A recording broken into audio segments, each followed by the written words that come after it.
ॐ यो ब्रह्माणं विदधाति पूर्वं यो वै वेदांश्च प्रणीणाति तस्मै तमहदेवमात्मबुद्धिप्रकाशम् मुमुक्षुर्वै शरणमहं प्रपद्ये।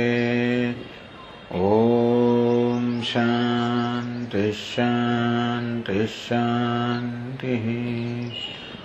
ॐ नमो ब्रह्मादिभ्यो ब्रह्मविद्यासम्प्रदायकर्तृभ्यो वंशर्षिभ्यो महद्भ्यो नमो गुरुभ्यः।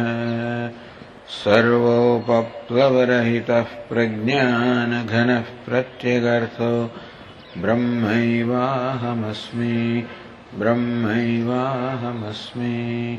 ॐ नारायणं पद्मभवं वसिष्ठं शक्तिं च तत्पुत्रपराशरं च व्यासं शुकं गौडपदं महान्तं गोविन्दयोगीन्द्रमथास्य शिष्यं श्रीशङ्कराचार्यमथास्य पद्मपादं च हस्तामलकं च शिष्यं तन्तोटकं वार्तिककारमन्यान्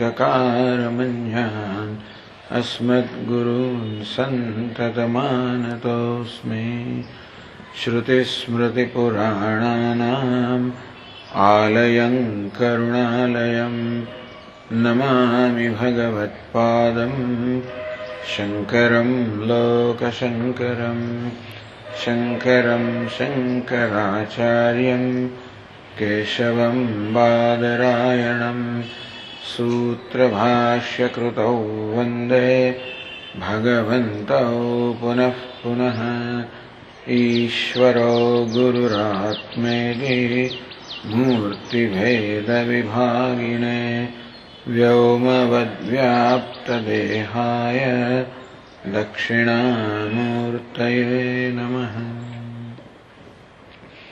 ॐ पार्थाय प्रतिबोधितां भगवता नारायणेन स्वयं व्यासेन ग्रथितां पुराणमुनिना मध्ये महाभारतम् अद्वैतामृतवर्षिणीं भगवतीम् अष्टादशाध्यायिनीम्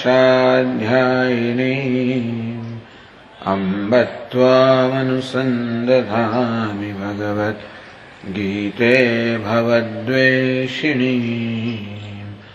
यं ब्रह्मा वरुणेन्द्ररुद्रमरुतः स्तुन्वन्ति दिव्यैस्तवैः वेदैः साङ्गपदक्रमोपनिषदैः गायन्ति यं सामगाः। ध्यानावस्थिततद्गतेन मनसा पश्यन्ति यं योगिनः यस्यान्तन्न विदुःसुरासुरगणाः देवाय तस्मै नमः।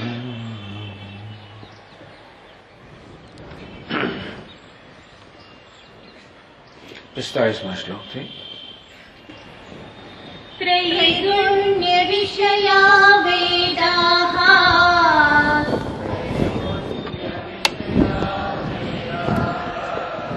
निस्त्रैगुण्यो भवार्जुन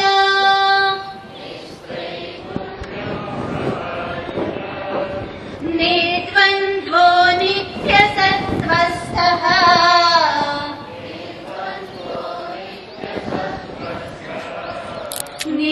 निर्योगक्षेम आत्मवान्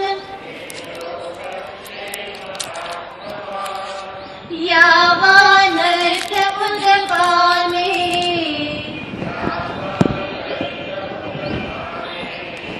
सर्वतः सम्प्लुतोदके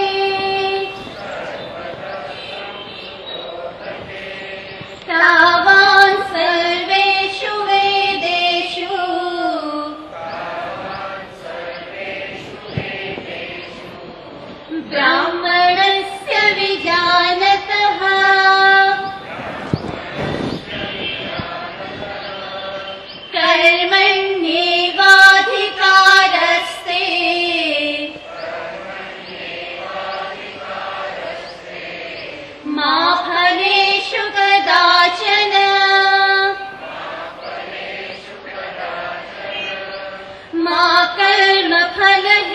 हेतुर्भूः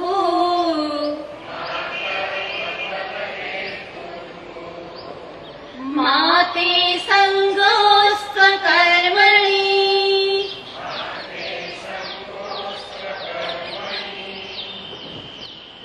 કર્મણ્યેવાધિકારસ્તે મા ફલેષુ કદાચન.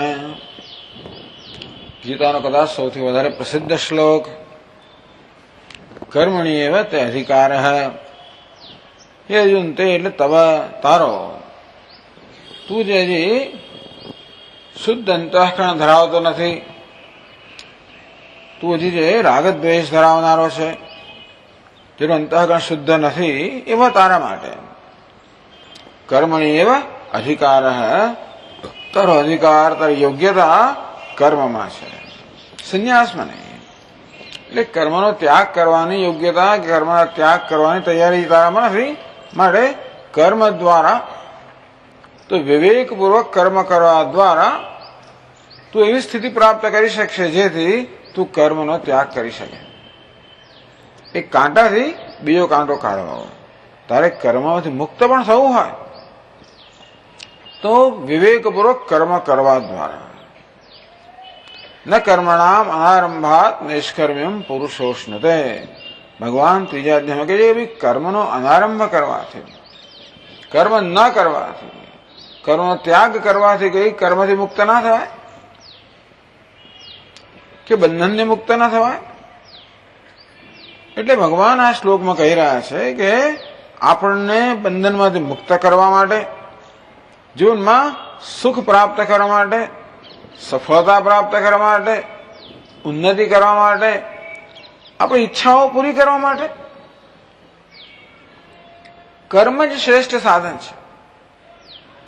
જ્યાં સુધી મનમાં ઈચ્છાઓ છે ત્યાં સુધી તો કર્મ છોડાય જ નહીં. કારણ કે કર્મ પૂરી કરવાનું એક, ઈચ્છા પૂરી કરવાનું એક સાધન છે કર્મ. અને મનુષ્યની મૂળભૂત કઈ ઈચ્છા છે આગળ ચર્ચા કરતી પ્રમાણે મનુષ્યને બધી ઈચ્છાઓની પાછળ તો પૂર્ણતાની જ ઈચ્છા છે. મનુષ્યને બધા પ્રકારની મર્યાદાઓમાંથી, બધા પ્રકારના અસહાયતામાંથી, પરતંત્રતામાંથી મુક્તિ જોઈએ છે. આપણે મૃત્યુ સ્વીકારી ન શકીએ, મૂર્ખતા સ્વીકારી ન શકીએ, આપણે દુઃખ સ્વીકારી ન શકીએ. આ વસ્તુ સ્વીકારી શકીએ એમ નથી. આપણે જીવનમાં કેટલીક વસ્તુ છે જે આપણે ન સ્વીકારી શકીએ. દુઃખ આપણે સ્વીકારી ન શકીએ, મૃત્યુ સ્વીકારી ન શકીએ, અને મૂર્ખતા, અજ્ઞાન સ્વીકારી ન શકીએ. કારણ કે આ બધી વસ્તુ આપણા સ્વભાવને વિરુદ્ધ છે. એટલે દરેક મનુષ્યના હૃદયમાં ઝંખના છે જ. અસતોમાં સદ્ગમય, તમસોમાં જ્યોતિર્ગમય, મૃત્યોરમાં અમૃતમ ગમય. ભગવાન મને અસતમાંથી સત, અંધકારમાંથી પ્રકાશમાં, મૃત્યુમાંથી અમરતામાં લઈ જાઓ. આ વસ્તુ વાસ્તવમાં મનુષ્ય ઝંખી રહ્યા છે.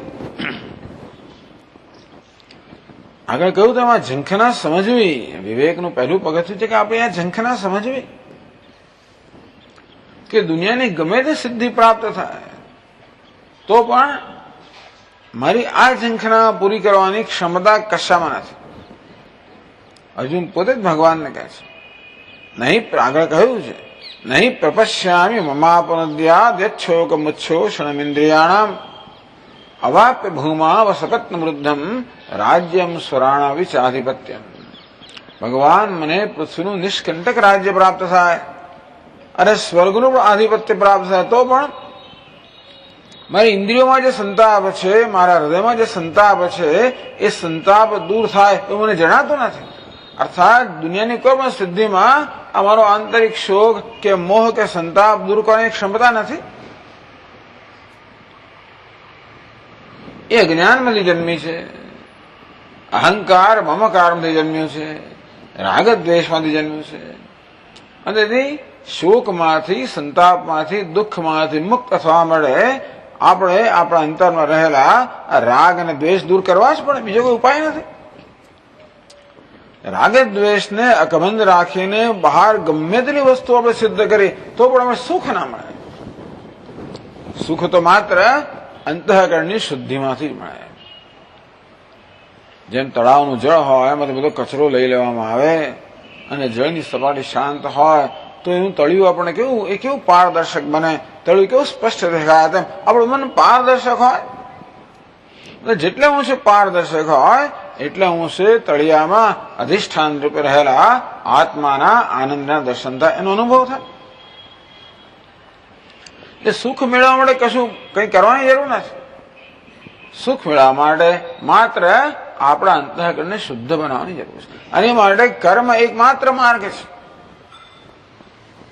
જ્યાં સુધી રાગદ્વેષ છે ત્યાં સુધી અંતઃકરણને રાગદ્વેષથી મુક્ત કરવા માટે કર્મ જ માર્ગ છે.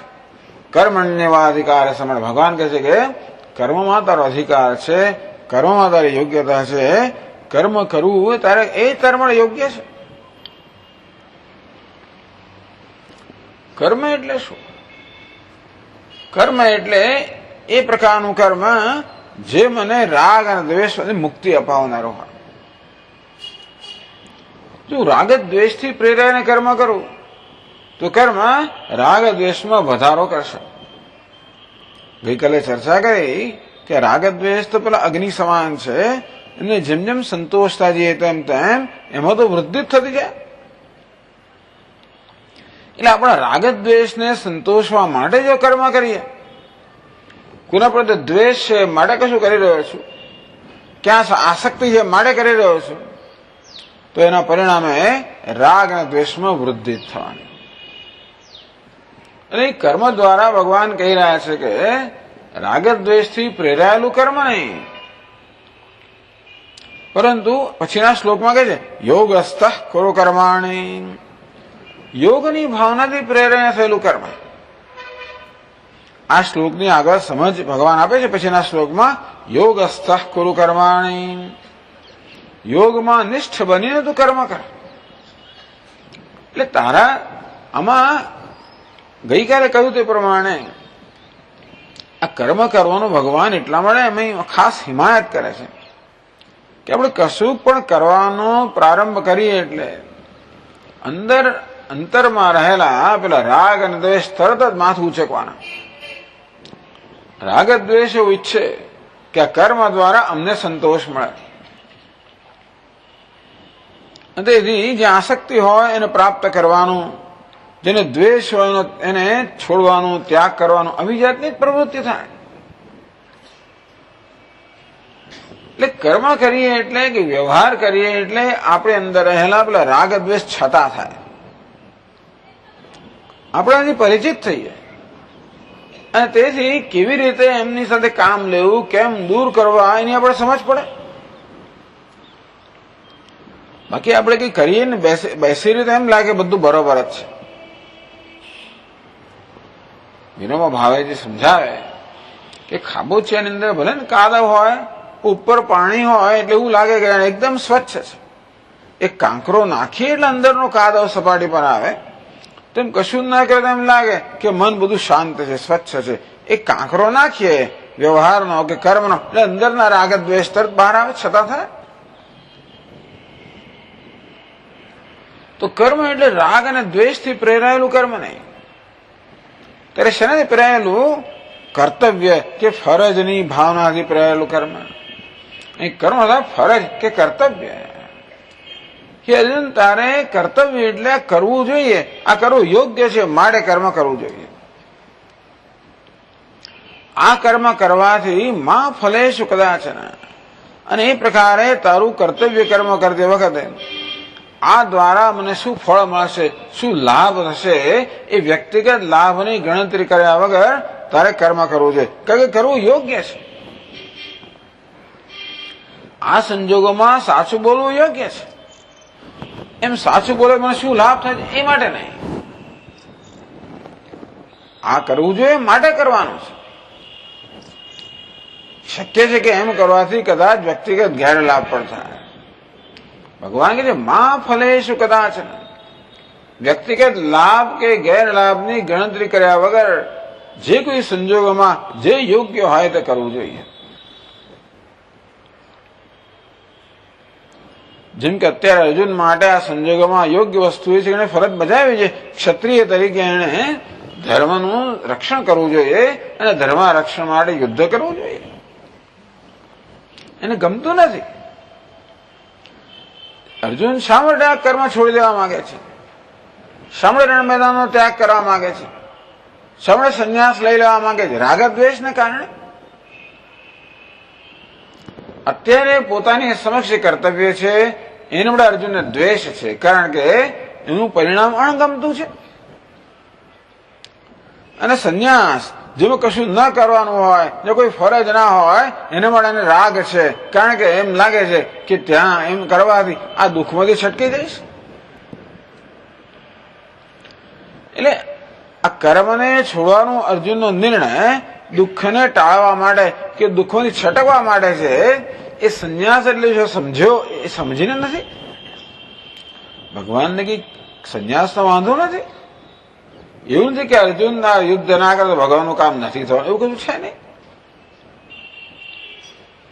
પોતાનું કામ કરવા માટે ભગવાનને અર્જુન કે કોઈની જરૂર નથી. મય વૈતે નિહતા પૂર્વમેવ નિમિત્ત માત્રમ ભવસવ્ય સાચિન. 11મા અધ્યાયમાં ભગવાન સ્વયં કહે છે કે આ બધા તો મારા વડે હણાઈ જ ગયા છે.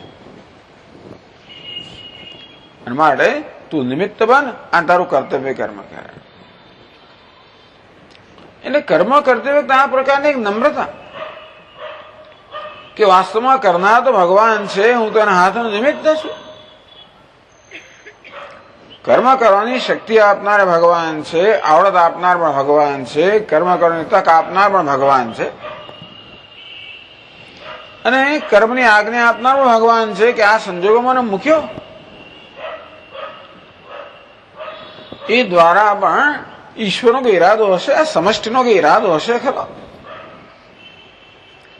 ભગવાન જાણે કે અર્જુનને કહી રહ્યા છે કે અર્જુન, તારામાં અભિમાન છે કે હું આ યુદ્ધ કરી રહ્યો છું.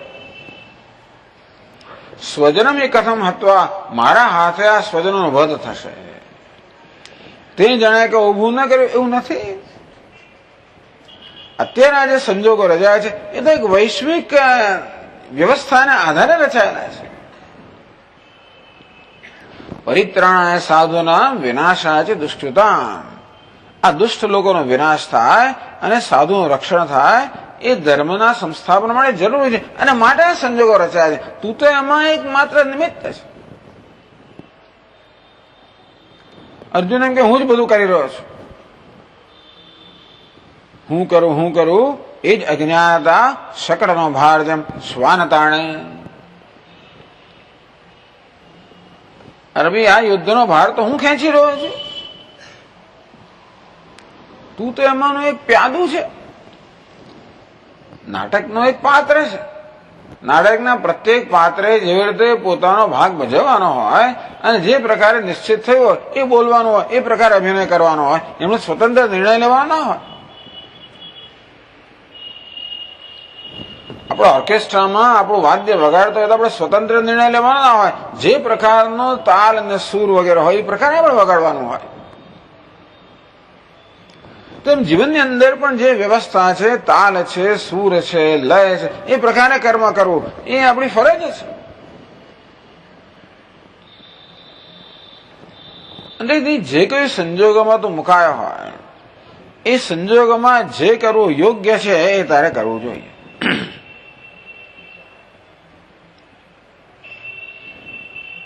આનું નામ કર્તવ્ય. એવું છે ને, આપણે દરેકે જાત જાતના વેશ ભજવવાના હોય છે. એક જ વ્યક્તિ ક્યારેક પિતા હોય, ક્યારેક પુત્ર હોય, ક્યારેક ભાઈ હોય, ક્યારેક સાહેબ હોય, ક્યારેક મદદનીશ હોય, ક્યારેક વળી નોકર હોય. એક જ વ્યક્તિ જુદા જુદા સંજોગોમાં એને જુદા જુદા પ્રકારનું કામ કરવાનું હોય છે. તો દરેક વેશ છે એને અનુરૂપ એક કર્તવ્ય છે. એટલા માટે રામાયણ, મહાભારત આ બધા ગ્રંથો આપણે કેટલા નસીબદાર છે. રામો વિગ્રહવાન ધર્મ. ભગવાન રામ તો ધર્મનું મૂર્તિમંત સ્વરૂપ છે, હાલતો ચાલતો ધર્મ છે. એટલે પુત્ર કોને કહેવાય, પતિ કોને કહેવાય, ભાઈ કોને કહેવાય, મિત્ર કોને કહેવાય અને શત્રુ પણ કોને કહેવાય, આ બધું ભગવાન રામચંદ્રજી પોતાના વ્યવહાર વર્તન આચરણ દ્વારા આપણને સમજાવે છે. અને એ કરવું સહેલું નથી હોતું. પુત્રનો વેશ ભજવો હોય સહેલો તો નથી. જેવું ભગવાનની કથા બધા આપણે જાણીએ છીએ કે કેટલું સહન કરવું પડે. આપણી દ્રષ્ટિએ, એમની દ્રષ્ટિએ કઈ સહન નથી કરવું પડે. એ તો કૌશલ્ય માતાને કે માં અનાજથી વધારે નસીબદાર હું કે કોણ હોઈ શકે, કયો પુત્ર હોઈ શકે? જોકે એ રાજા એની માને જઈને કે રાજા પિતાજીએ મને વનનું રાજ્ય આપ્યું, અને જો માં આને કારણે મને કેટલા બધા લાભ થશે. એક તો પિતાની ઈચ્છા પૂરી થશે, એનું વચનનું પાલન થશે. પ્રાણથી પણ મારો પ્રિય ભાઈ ભરત જે છે એને રાજ્ય મળશે, મને છુટ્ટી મળશે. તુલસીદાસજી મહારાજ કે આપણે હાથીને જંગલમાંથી લાવીને હાથીની શાળામાં બાંધીને રાખીએ તો હાથી રહે બિચારો, પણ એને ગમે તો જંગલમાં છે. તેમ ભગવાન ના બધું રાજ્ય કરે પણ ગમે એમને જંગલમાં છે. અને ત્યાં તો ઋષિ મુનિનો સત્સંગ પ્રાપ્ત થશે. એ કેટલા બધા લાભ છે, એમને લાભ જ દેખાય છે. પ્રસન્નતામ યાન ગતા અભિષેકત તથા ન મમલે વનવાસ દુઃખત. તુલસીદાસજી મહારાજ વર્ણન કરે જેમની મુખની કાંતિમાં કોઈ પ્રકારનું પરિવર્તન આવ્યું છે નહીં. જ્યારે એવા સમાચાર આવ્યા કે રાજ્યાભિષેક થવાનો છે ત્યારે હર્ષનો ઉછાળો નથી આવ્યો. કે બીજે દિવસ સવારે સમાચાર આપવામાં આવ્યા કે વનમાં જવાનું છે તો કોઈ શોક કે નિરાશા નથી, કોઈ મુખ મ્લાન થયું નથી. એમની મુખની કાંતિ પ્રસન્નતા એમને એમાં જ છે. એ તો બધી બહુ મોટી વસ્તુ છે આપણા માટે. પણ આ રીતે ધર્મરાજા યુધિષ્ઠિર કહો, ભગવાન રામચંદ્રજી કહો કે લક્ષ્મણજી કહો, સીતાજી કહો, આ બધાએ પોતાના આચરણ દ્વારા ધર્મ કોને કહેવાય એનું આપ નિદર્શન કરે છે. એટલે દરેક સંજોગોમાં આપણે કોઈનો કોઈ વેશ ભજવવાનો હોય અને એ વેશને યોગ્ય રીતે ભજવવો. કર્મણ્યેવાધિકાર હસ્તે દરેક સંજોગોમાં યોગ્ય રીતે વેશ ભજવવો, યોગ્ય પ્રતિભાવ દર્શાવવો એ તારી ફરજ છે. અમે તું કોઈ ઉપકાર નથી કરતો. તારા પર જે ઉપકાર થયા છે એનું માત્ર તું ઋણ ચૂકવી રહ્યો છે. માતા પિતાનો તારા પર ઉપકાર છે, સમાજનો તારા પર ઉપકાર છે, આ દેવતાઓ કુદરતના તત્વો બધાનો તારા પર ઉપકાર છે, ઋષિ મુનિઓ અને શિક્ષકો અને વિચારકોનો તારા પર ઉપકાર છે. અરે પ્રાણીઓ, ગાય ભેંસ અને વૃક્ષ વનસ્પતિ બધાનો તારા પર ઉપકાર છે. એ બધા તારા જીવન મદદરૂપ છે. માટે હે અર્જુન એવી રીતે કર્મ કરવું જોઈએ જેથી બધાનું હિત સચવાય. આપણે એક પરિવારના સભ્ય હોઈએ, આપણા માતા પિતા હોય, માણસ પરણ્યો હોય તો એની પત્ની હોય, સંતાનો હોય, એના ભાઈ હોય, આ બધા હોય તો એ જે કોઈ કર્મ કરે પાછળ જુએ તો ખરો ને કે આમાંનું કોઈનું અહિત ના થાય. પોતે એવું તો ના જ કરે કે પોતાના માતા પિતાનું અહિત થાય કે પત્નીનું અહિત થાય કે પુત્રનું, કે એ લોકોનું હિત થાય એ પ્રકારનું કર્મ કરે ને.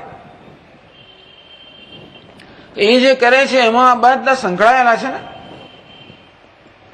એ ભગવદ્ ગીતામાં ભગવાન કે તારો પરિવાર માત્ર પત્ની પુત્ર પૂરતો મર્યાદિત નથી, પણ આ બધા તારા પરિવારના સભ્ય છે.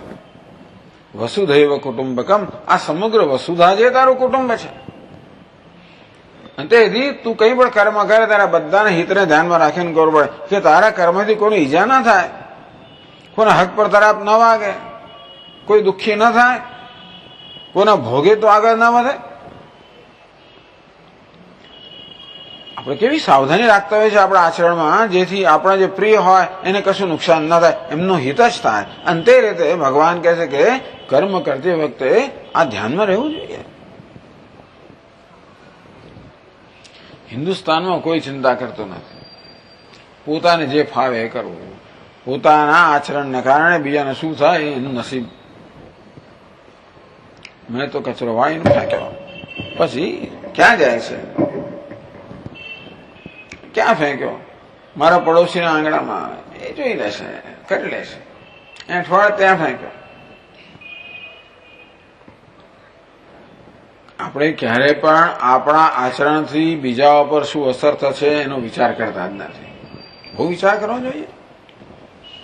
કચરો ફેંક્યો રસ્તા પર, ચા પીને એમ ઢોળી, રોજ સવારથી શરૂ કરે, કે પહેલો કપ શું કરે, આમ રસ્તા પર ચા ઢોળે. આ કઈ જાતની હસ્તી હોય તો પણ એ લેવું. પાણી રેડે રસ્તા પર, સડક પર. એટલે પણ સડક તો આ ડામર જે છે ને પાણી છે ને બે શત્રુઓ છે. ડામરની સડક પર પાણી રેડો અને પાણી ત્યાં આગળ અટકી જાય એટલે ધીમે ધીમે ડામરની સડક તો એ બધી ખોદાઈ જ જવાની છે. એનું જે થાય ખરું. હું ત્યાં જઈને કચરો ના નાખું તો અહીં જ નાખું, હું ત્યાં જઈને પાણી ના રેડું તો અહીંનું અહીં જ રેડું. બસ.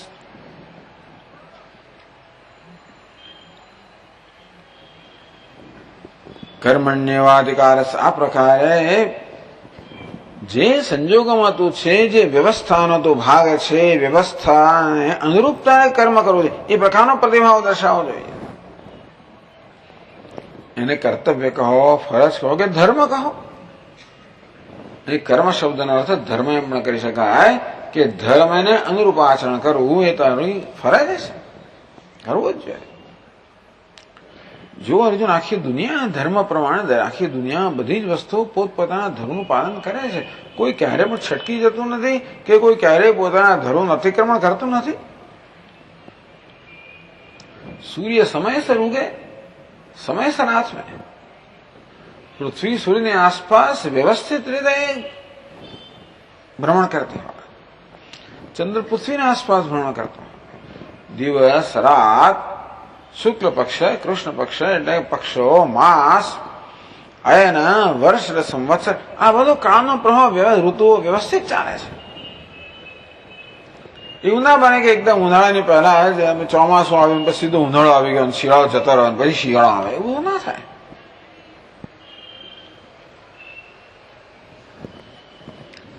અને દિવસ પછી રાત આવે જ નહીં, દિવસનો દિવસ જ ચાલ્યા કરે, એવું નથી થતું. દરેક એક અણુ પણ પોતાના ધર્મનું, કર્તવ્યનું, ફરજનું પાલન કરે છે. દરેક વસ્તુ પોતાનો ફાળો આ જગતના સંચાલનમાં આપે છે. અંતે તે તારા કર્મ દ્વારા પણ તારે જગતના સંચાલનમાં તારો ફાળો આપવો જોઈએ. બહુ મોટી વસ્તુ છે આ. કર્મણ્યવાધિકાર હસ્તે કર્મ કહો, ધર્મ કહો, કર્તવ્ય કહો, ફરજ કહો, એ તો બહુ મોટી વસ્તુ છે. જેમ જેમ વિચારતા જઈએ તેમ ખબર પડે કે ઓહ, આપણે કેટલા ઊણા ઉતરીએ છીએ. ગાંધીજીએ વિચાર્યું કે અહિંસા કોને કહેવાય, ત્યારે ખબર કે અહિંસાનો કેટલો મોટો વ્યાપ છે. અહિંસાનું પાલન કરવું કેટલું કઠિન છે, તેમ ધર્મનું આચરણ કરવું કેટલું કઠિન છે. સ્વામી, એવી માથાકૂટ કોણ કરે? આપણે ફાવે એમ કરવું. માથાકૂટ કરવા એ પણ તારી ફરજ છે. ફાવે એમ કરીએ તો શું વાંધો છે? વાંધો એટલો જ છે કે ફાવે એમ કરીશ તો જીવનમાં તું જે ઈચ્છે છે એ તને પ્રાપ્ત નહીં થાય.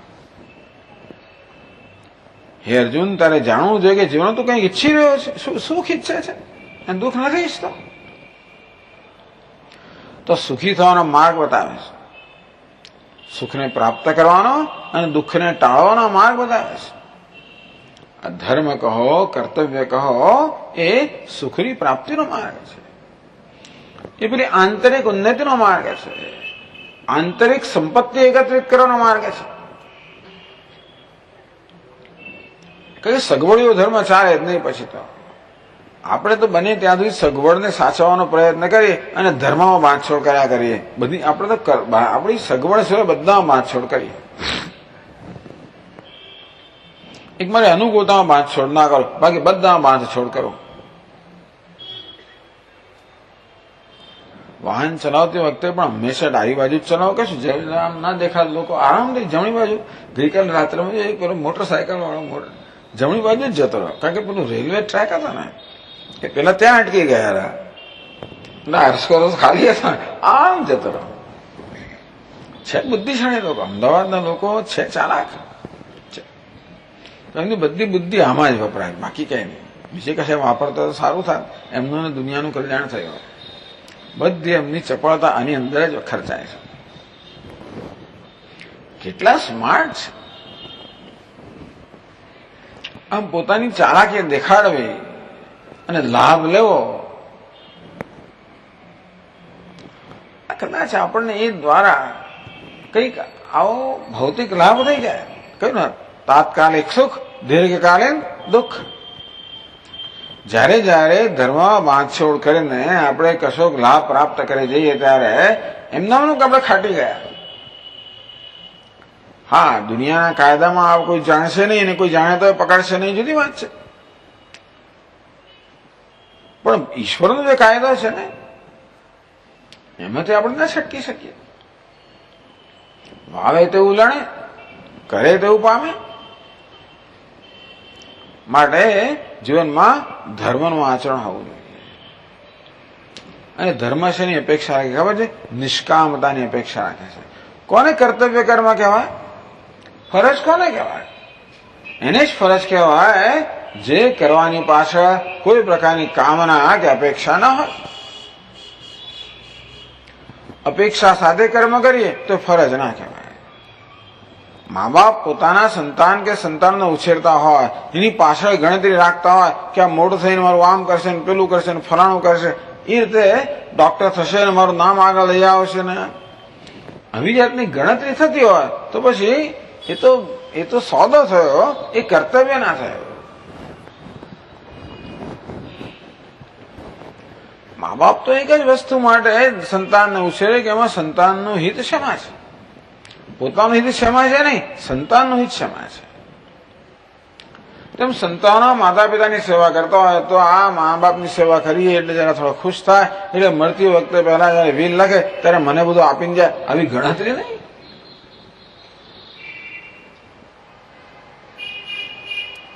તો એને ધર્મ ના કહેવાય, એને કર્તવ્ય ના કહેવાય, એને ફરજ ના કહેવાય, તો સોદો કહેવાય. માં ફલે સુકદાચ ને ભગવાન કહો સોદો ના કરીશ ભાઈ, તારી ફરજ બજાવતી તો ગણતરી ના કરીશ કે મને શું મળશે કે કેવી રીતે કરું જેથી મને કંઈક પ્રાપ્ત થાય. બસ કર્તવ્ય કર્મ કર.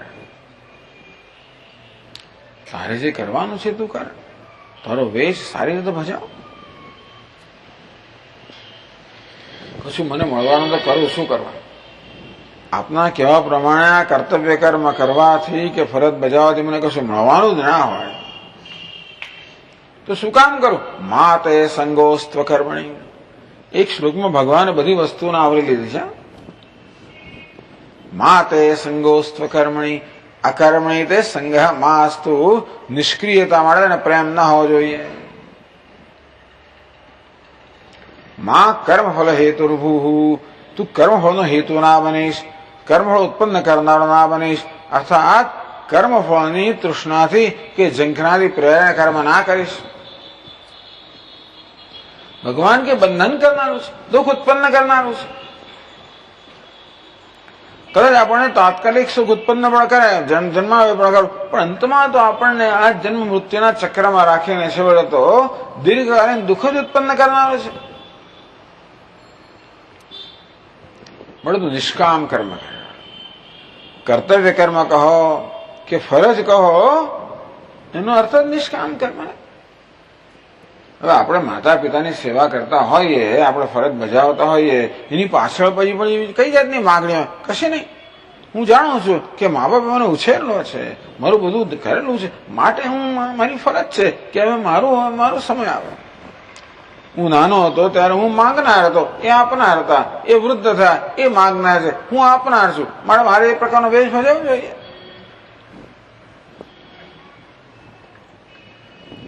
એટલે ફરજ બજાવવા, ફરજ કોને કહેવાય? જે કરવા દ્વારા કોઈ પ્રકારના લાભની કે વળતરની ગણતરી કે અપેક્ષા નથી હોતી એ કર્મને જ ફરજ કહેવાય, એને જ કર્તવ્ય કહેવાય, એને જ અંગ્રેજીમાં ડ્યુટી કહેવાય. આ પ્રકારે આવી ભાવનાથી, આ પ્રકારના સ્પિરિટથી, આ પ્રકારની ભાવનાથી, આ પ્રકારની દ્રષ્ટિથી તું કર્મ તો એ કર્મ તેને મુક્ત કરનારો નીવડશે, નહીતર એ કર્મ બંધન કરનારો નીવડશે. ભગવાન ત્રીજા અધ્યાયમાં કહે છે યજ્ઞાર્થાત કર્મણોન્યત્ર લોકોયમ કર્મ બંધન. હે અર્જુન, જ્યારે જ્યારે પણ સ્વાર્થથી પ્રેરાઈને કર્મ કરવામાં આવે ત્યારે કર્મ બંધન કરનારું નીવડે છે, અર્થાત સ્વાર્થને વધારનારું જ નીવડે છે. અને સ્વાર્થ જ આપણે દુઃખ આપનારો છે. આ સ્વાર્થ આપણા મનમાં ચિંતા જન્માવનારો છે, ભય જન્માવનારો છે, અસ્વસ્થતા જન્માવનારો છે, અશાંતિ જન્માવનાર છે, દુઃખ જન્માવનાર છે. અને આપણે કેવા અક્કલ વગરના છે કે સ્વાર્થનો પોષાચ કરીએ એટલે વધારે વધારે દુઃખ જ આપણી જાત માટે ઉત્પન્ન કરીએ છીએ. આપણે એમ કે આપણે સ્વાર્થ પોષીએ એમાં આપણે ચાલાક છીએ. મેં કેવું મારો સ્વાર્થ કેવો સાધ્યો એમ કરતા આપણે ચાલાક એવું નથી. આ સ્વાર્થ મારો દુશ્મન છે, મારો મિત્ર નથી. મહાશનો મહાપાપમાં વિદ્યેનમિહ વૈરિણમ. એનું પેટ ક્યારેય ભરાવાનું નથી, બધા પ્રકારના પાપ કરવાનો છે. હે અર્જુન, આ સ્વાર્થ કહો, કામ કહો, ક્રોધ કહો, એ તો વાસ્તવમાં તારો એક નંબરનો શત્રુ છે. અમારે તો શાસ્ત્ર જ જોઈએ ને. આપણે જેને મિત્ર માનીએ છીએ ખરેખર શત્રુ છે. જેને સતત પૂરો કરવામાં આપણે આખું જીવન ગાળ્યું સ્વાર્થ સાધવામાં છે. એ સ્વાર્થ તો ખાઈ પીને વધારે વધારે તગડો જ થતો જાય છે. એની માંગણી ઘટી નથી, વધતી જ જાય છે. તમે જોજો, ગમે તેટલો આપણે સ્વાર્થ સાધ્યો હોય, આપણે બધી ઈચ્છાઓ પૂરી કરી, પણ એને ક્યારે એની માંગણી ઓછી કરી છે? એ તો વધારે વધતી જ જવાની. કર્મણ્યવાધિકારસ્થ માટે નિષ્કામ ભાવે કર્મ કરવું એ તારો અધિકાર છે, તારી ફરજ છે, તારું કર્તવ્ય છે. શેના માટે? જેથી જીવનમાં તું ઈચ્છે છે તેને મળી શકે. શું ઈચ્છે છે? સુખ ઈચ્છે છે, શાંતિ ઈચ્છે છે, સફળતા ઈચ્છે છે. ભગવાન કે જીવનમાં સુખ, શાંતિ કે સફળતા પ્રાપ્ત કરવાનો આ જ માર્ગ છે. કે આપણને દુઃખ કહો, અશાંતિ કહો, નિષ્ફળતા કહો, એ જન્માવનાર જે વસ્તુ છે એને દૂર કરવી. દુઃખ જન્માવનાર વસ્તુ બહાર નથી. દુઃખ કે અશાંતિ જન્માવનાર બહાર નથી, એ તો અંદર જ છે. કોણ? આ સ્વાર્થ. એ સ્વાર્થ જ રાગ અને દ્વેષના રૂપમાં પ્રગટ થતો હોય છે. રાગ દ્વારા સ્વાર્થ સાધતા હોઈએ છીએ, દ્વેષ દ્વારા સ્વાર્થ સાધતા હોઈએ છીએ. ભગવાન કે અક્કલ વગરના છે કે આપણે નિષ્કામ કર્મ કરવાનું કહે છે? જાણે છે. આપણે નથી સમજતા કે કઈ વસ્તુ દુઃખ ઉત્પન્ન કરનારી છે. ભગવાન જાણે છે કે આ સ્વાર્થ છે. એને જ ભગવાન કામ કહે છે, એને જ ક્રોધ કહે છે, એને જ રાગ દ્વેષ કહે છે. એ જ વાસ્તવમાં બધા જ દુઃખનું મૂળ છે. વિદ્યેનમિહ વૈરિણમ તયોર્ન વશમાગત છે તૌ ખ્યસ્ય પરિપંથિનૌ. તું એમના વશમાં ના આવીશ, એ રાગ દ્વેષ તારા માર્ગમાં રહેલા શત્રુઓ છે. તારી શાંતિને સુખને લૂંટી જનારા છે. પણ રાગ દ્વેષથી પ્રેરાય નહીં, પણ રાગ દ્વેષને દૂર કરવા માટે કર્મ કર. એમાં જ ખરેખર વિવેક છે ને. આપણે કહ્યું કે માણસે વિવેકપૂર્વક જીવવું જોઈએ. તો વિવેક એને જ કહેવાય કે આપણું ધ્યેય સુખ જે પ્રાપ્ત કરાવે. તેથી કર્મ દ્વારા રાગ દ્વેષની પૂર્તિ કરવાની નહીં, કર્મ દ્વારા રાગ દ્વેષ દૂર કરવાના. કેમ દૂર થાય? જેટલે હું છું હું મારો સ્વાર્થ ઓછો કરવો, જેટલે હું છું હું પરોપકારી બનવું, જેટલે હું છું મારામાં સેવાની ભાવના આવે. દુનિયામાં બધે પરોપકારનું ચક્ર ચાલે જ છે. આ વૃક્ષો પાસે મળી સંપત્તિ જે ફળ એ ક્યારે પોતે આરોગતા નથી હોતા, એ પણ પરોપકાર માટે જ છે. દરેક વસ્તુ પોતાની સંપત્તિ બીજા માટે હંમેશા છૂટી મૂકે છે. સૂર્ય પાસે સંપત્તિ છે, પ્રકાશ એ પણ બધાને આપતો જાય છે. નદી પાસે સંપત્તિ છે, પોતાનું જળ એ પણ આપતી જાય છે બધાને. અને તે રીતે ભગવાને જે કઈ સંપત્તિ આપણને આપી હોય એ પણ આપણે આપવી. સ્વામી મારી પાસે તો કશું નથી, ભગવાને મને કઈ આપ્યું જ નથી. અરે ભાઈ શરીર તો આપ્યું છે ને, હાથ પગ તો આપ્યા છે ને. સમજ હવે એ ચાલતા નથી. વાણી તો આપી એ તો ચાલે, વ્યવસ્થિત ચાલે છે, તો એ બરોબર ચાલે છે. જે કઈ હોય આપણે એક દિલ કે હૃદય આપ્યું છે, એમાં લાગણીઓ આપી છે, એ તો આપણે વહેંચી શકીએ. પૈસા વેચવાનો જવાબ અત્યારે પૈસા ના વેચવા તો ના વેચશો, રાખો. બીજી ઘણી વસ્તુ ભગવાન આપી છે. વચને કા દરિદ્રતા, આપણને બે મીઠા શબ્દો બોલવામાં શું વાંધો છે?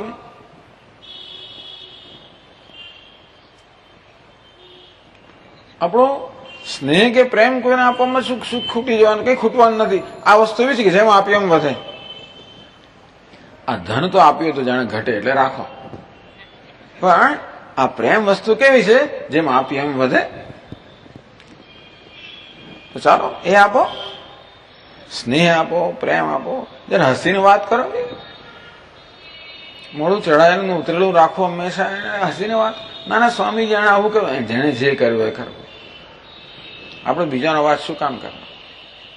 એવું બોલે એટલે કૂતરું ભસે એટલે હું કઈ ભસવાનું ઓછું છું? વાત કરો, સારી વસ્તુની વાત કરો, એનો વાંધો નથી.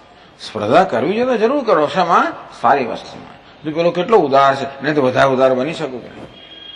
પેલો કેટલો લઈ ગયો, નહીં તો વધારે લઈ ગયો, એવું નહીં. બીજો કેટલો ઉદાર છે, એને વધારે ઉદાર બની શકો.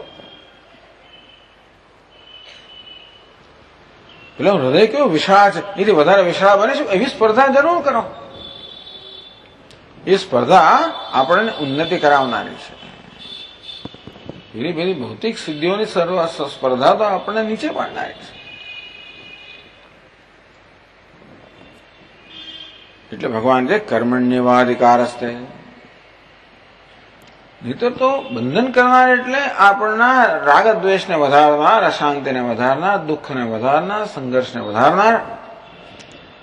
તમને જન્મ મૃત્યુની ચિંતા ના હોય તો અત્યારે જીવવાની ચિંતા તો ઘણા લોકો સ્વામીજી મારે જન્મવાનો કઈ વાંધો નથી, ફરી જન્મ લઈશ, મને કઈ વાંધો નથી. ભલે ભાઈ જન્મ લેજે.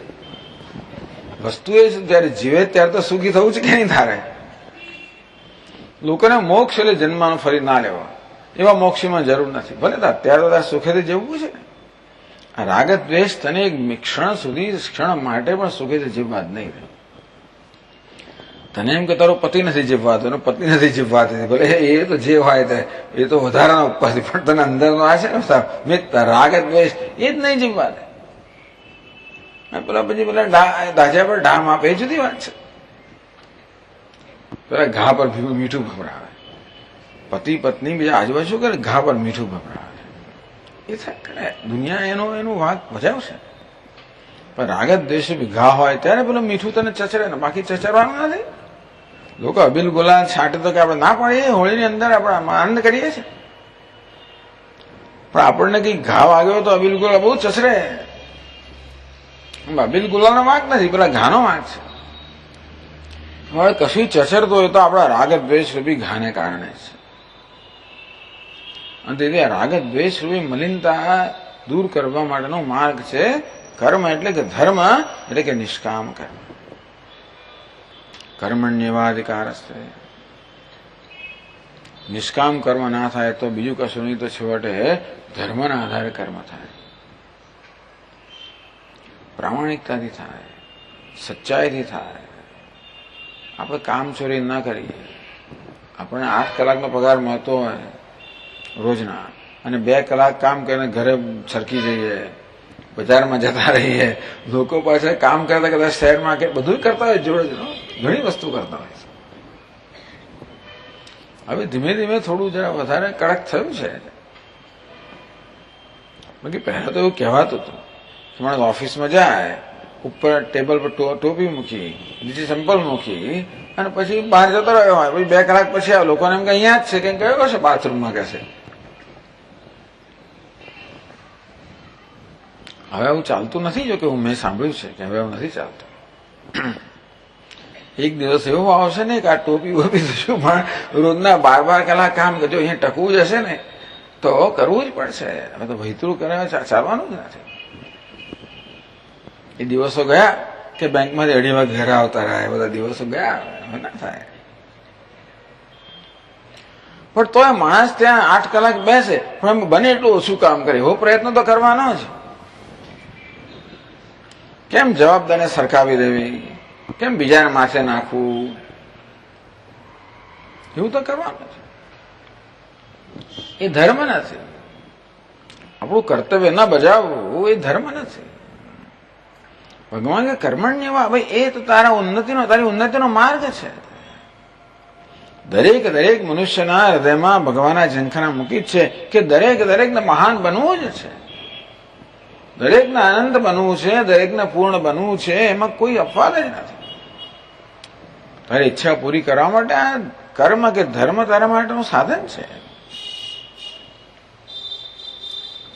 કર્મણ્યવાધિકારસ્તે મા ફલેષુ કદાચન. ફળની ચિંતા તું ના કરીશ, ફળની ચિંતા મને કરવા દે. ભગવાન કે ચાલ આપણી આ એક ભાગીદારીની રમત છે. તારે કર્મ કરવાનું અને ફળનો કર્મનો નિર્ણય તું કર, ફળનો નિર્ણય હું કરું. કર્મનો નિર્ણય આપણે એટલા માટે કરવાનો કે ભગવાને આપણને સ્વતંત્રતા આપેલી છે, આપણે ફ્રી વિલ આપેલું છે. અર્થાત આપણને સ્વતંત્ર સંકલ્પ શક્તિ આપી છે. દરેક સંજોગોમાં શું કરવું શું ના કરવું એ પસંદગી કરવાની સ્વતંત્રતા આપણને આપેલી છે. કર્તુમ શક્યમ અકર્તુમ શક્યમ અન્યથા વા કર્તુમ શક્યમ. કર્મ કરવું કે નહીં એ મારે નક્કી કરવાનું છે. કરવું તો કેમ કરવું આપણે નક્કી કરવાનું છે.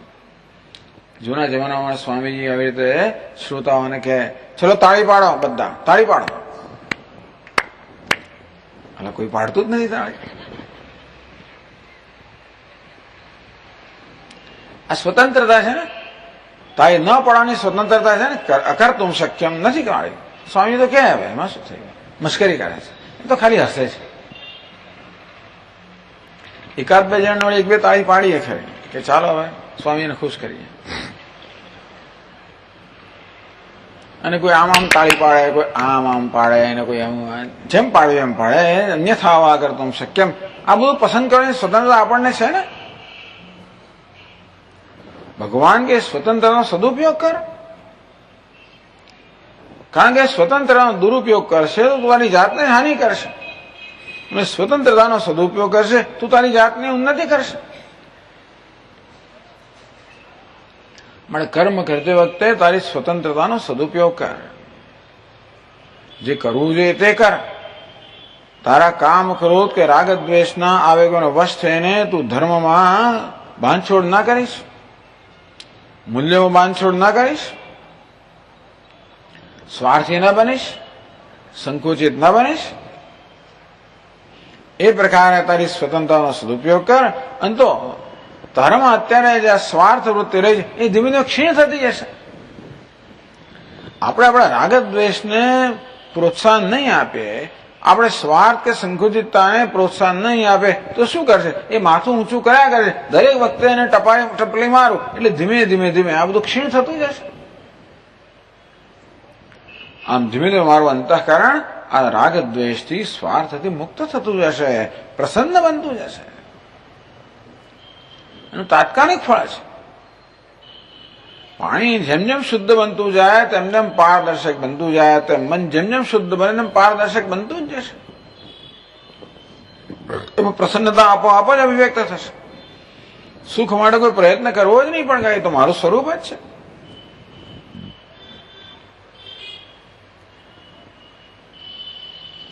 તો ભગવાન કે તારી ને મારી એક આ ભાગીદારી છે. કર્મનો નિર્ણય તારે કરવાનો અને ફળનો નિર્ણય હું કરું. ટેનિસની રમત રમતા હોય ને, પેલો ટેનિસ કોર્ટ હોય, એક ખેલાડી આ બાજુ હોય, બીજો ખેલાડી બીજી બાજુ હોય, દરેક પાસે એક રેકેટ હોય અને ટેનિસના બોલને ફટકારવાનો હોય. કેમ બોલને ફટકારવો? જેથી પેલાના હાથમાં ના આવે. પેલો પાછો ન વાળી શકે એવી તો ફટકારો તો તમે પોઈન્ટ જીતી જાઓ. ભાઈ પેલો કોર્ટની બહાર ના જવો જોઈએ, નિયમ પ્રમાણે પણ એ ટૂંકમાં પેલાને કેવી રીતે એને બોલ કેમ ચૂકવવો તેવી રીતે કર્મ કરવું. ભગવાન કે તું કર્મ કર અને કર્મનું ફળ હું નક્કી કરીશ. ભગવાન બહુ ચાલાક છે. એ હું કર્મ કરું એટલે ટેનિસ બોલ ફટકારો, એ કર્મનું ફળ આપે ત્યારે એ ફટકારે બોલ. એવી તો ફટકારે ને એને જેમ ફાવે એમ ફટકારે. તો પછી હું કોર્ટ ના છેડવો ને તો પેલી બાજુ નાખે પાછો. મારે દોડવું પડે, દોડાવે ખરો. આપણને ઘણી વાર પેલા લોકો કેવા ફટાફટ મારીને કેવા દોડાવે છે ને ફિલ્ડમાં, ક્રિકેટની અંદર તે બી દોડાવે. ભગવાન ઘણી વાર આપણને એમ કે ભગવાન કેવો છે, જો ને મને આપતો નથી આ આખો દડો, મને ભગવાન દોડાવે ખરો. પણ દોડવાથી લાભ કોને છે? દોડનારને છે. એમ કરતા આપણે વધારે સતેજ બનીશું, સાવધાન બનીશું. આપણી જે કુશળતા છે, આવડત છે, એમ વધારો થશે. ઉભા જઈએ તો બસ બધા મને ટોસ જ આપો ને માર કરું તો શું આવડવાનું નથી. ક્રિકેટમાં ફૂલ ટોસ આપ કરે ને તમને સંતોષ થાય કે બધા પણ એમાં આવડે છે? કશું ના આવડે. જાતે ગુગલી મારે ફેંકે અને પછી તો જ આપણી સ્માર્ટનેસ વધે. ભગવાન ગુગલી જ મારે હંમેશા જાતની શેના માટે? જેથી આપણે સ્માર્ટ બનીએ, આપણી કુશળતા વધે, આપણો વિકાસ થાય, આપણી આંતરિક ઉન્નતિ થાય, આપણી આંતરિક શક્તિઓ વધે, આપણે આધ્યાત્મિક ઉન્નતિ કરીએ, આપણું કલ્યાણ થાય. અંતેથી ભગવાન જે ફળ આવે એને ભગવાન જે આપે એને સ્વીકારવાનું. સ્વીકારીને કકળાટ ના કરીશ, ફરિયાદ ના કરીશ, રાગ દ્વેષ ના દેખાડીશ.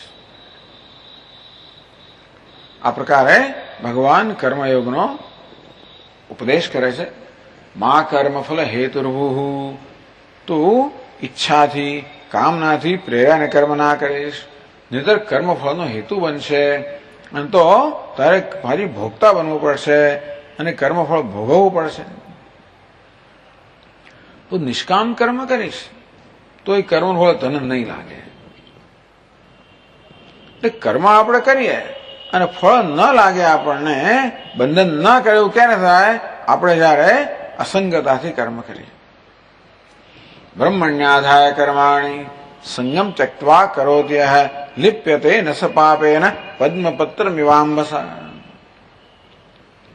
ભગવાન 5મા અધ્યાયમાં કે ઈશ્વરને અર્પણ કરવાની ભાવનાથી જે કર્મ કરે અને કર્મફળ પ્રત્યે આસક્તિ ન રાખે એ લેપાયમાન થતું નથી. જેવી રીતે પેલું કમળ જળમાં રહેવા છતાં પણ જળથી લેપાયમાન નથી થતું, તેવી રીતે આ નિર્લેપ રહે છે. તો કેવી રીતે જીવનમાં વ્યવહાર કરવો જેથી એ વ્યવહાર આપણે માટે અને અન્ય માટે પણ આશીર્વાદરૂપ બને, એ દ્વારા આપણું કલ્યાણ થાય અને શક્ય છે કે આપણે અન્યના કલ્યાણ માટે પણ નિમિત્ત બની એવું ઉજ્જવળ જીવન જીવવું જોઈએ. એમાં લાભ આપણને જ છે. આપણું અંતઃકરણ ધીમે ધીમે શુદ્ધ થતું જશે, આપણને આંતરિક શાંતિ પ્રાપ્ત થતી હશે, આંતરિક પ્રસન્નતા પ્રાપ્ત થતી હશે અને એ રીતે આપણે જીવનનું ધ્યેય છે એના તરફ આગળ વધતા જઈશું. 48મા શ્લોકમાં આપણને થોડી વધારે સમજ આપે છે. 48ના શ્લોકમાં કહે છે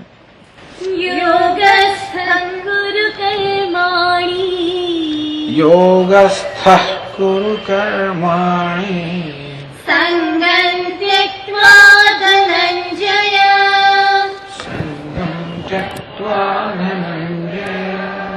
સિદ્ધ્ય સિદ્ધ્યો સમો ભૂત્વા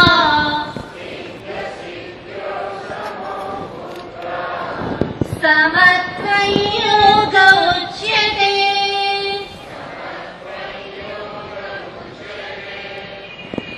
યોગસ્થ કુરુ કર્માણી. આગળના શ્લોકમાં કહ્યું કર્મણ્યવાધિકાર હસ્તે કર્મ કરવો એનો તારો અધિકાર છે, તારી ફરજ છે, સ્વતંત્રતા છે.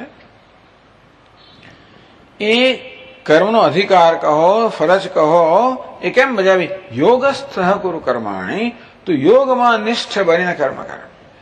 કર્મ કરતી વખતે યોગની ભાવનાથી કર્મ કર. ભગવાન યોગ કોને કહેવાય એની વ્યાખ્યા પોતે જ આપે છે બીજી પંક્તિમાં. પછી કહ્યું આગળ મા ફલેષુ કદાચન, એની સમજ આવે સંગમ ત્યક્ત્વા ધનંજય. કર્મણ્યવાધિકાર આગલા શ્લોકમાં કહ્યું ને એની વ્યાખ્યા એ કરે છે યોગસ્થ કુરુ કર્માણી. પછી આગળ કહ્યું મા ફલેષુ કદાચન, એની વ્યાખ્યા કરે છે સંગમ ત્યક્ત્વા ધનંજય. મહારાજ આ સંઘનો ત્યાગ કરવો એટલે શું? મહારાજ યોગ એટલે શું? તો એની સમજ આપણને બીજી પંક્તિમાં આપે છે સિદ્ધ સિદ્ધ્યો સમો ભૂત્વા સમત્વમ યોગ ઉચ્યતે. સંઘનો ત્યાગ કરવો એટલે શું કરવા?